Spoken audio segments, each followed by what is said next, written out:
Hello అండి. ఈరోజైతే మా అబ్బాయి పుట్టినరోజు. ఈరోజు మా అబ్బాయి పుట్టినరోజుతో పాటు మహేష్ బాబు పుట్టినరోజు కూడా. మహేష్ బాబు అంటే సినిమా హీరో మహేష్ బాబు. నాకు ఎలా బాగా గుర్తంటే మా అబ్బాయి పుట్టినరోజు అప్పుడు ఇంత టెక్నాలజీ లేకుండా ఉండే ఒక 20 ఏళ్ళకు ముందు. అప్పుడు మహేష్ బాబు పుట్టినరోజు అని అందరు గీటింగ్లని అదని ఇదని పెద్ద ఆర్భాటంగా ఉండేది మా సైడు. నాకు అట్లా గుర్తుండిపోయింది. ఇంక ప్రతిసారి ఈరోజు మహేష్ బాబు పుట్టినరోజు, నీ పుట్టినరోజు అని మేము అనుకుంటుంటాము ఫన్నీగా. ఇంక ఈరోజైతే ఇంక 3 సంవత్సరాల నుంచి మా అబ్బాయి హాస్టల్లోనే ఉంటున్నాడు కదా. ఈ ఫోటోలు కూడా నేను మధ్యాహ్నం ఒక వీడియో పెట్టాను.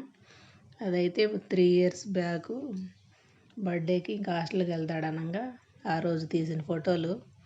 నాకైతే లాస్ట్ ఫోటోలో గుండు లైట్గా జుట్టు వచ్చింది అప్పటికి ఒక 5-6 నెలలు అయింది మేము తిరుపతి వెళ్ళొచ్చి. ఇంకప్పుడు తీసినవి అవి 3 సంవత్సరాల ముందు ఫోటోలు. ఇంక ఇప్పుడు ప్రతిసారి ఇంకా ఆవిడ అక్కడే ఉంటున్నాడు హాస్టల్లోనే. ఆ టైంకి ఈ నెలలో ఇంక మళ్ళీ దసరా సంక్రాంతి అప్పుడు వస్తున్నాడు. ఇంకా అలాగా బర్త్డేలు అయితే జరుపుకోవట్లేదు ఈ 3 ఏళ్ళలో. అప్పుడెప్పుడు జరుపుకున్న ఫోటోలు అవన్నీ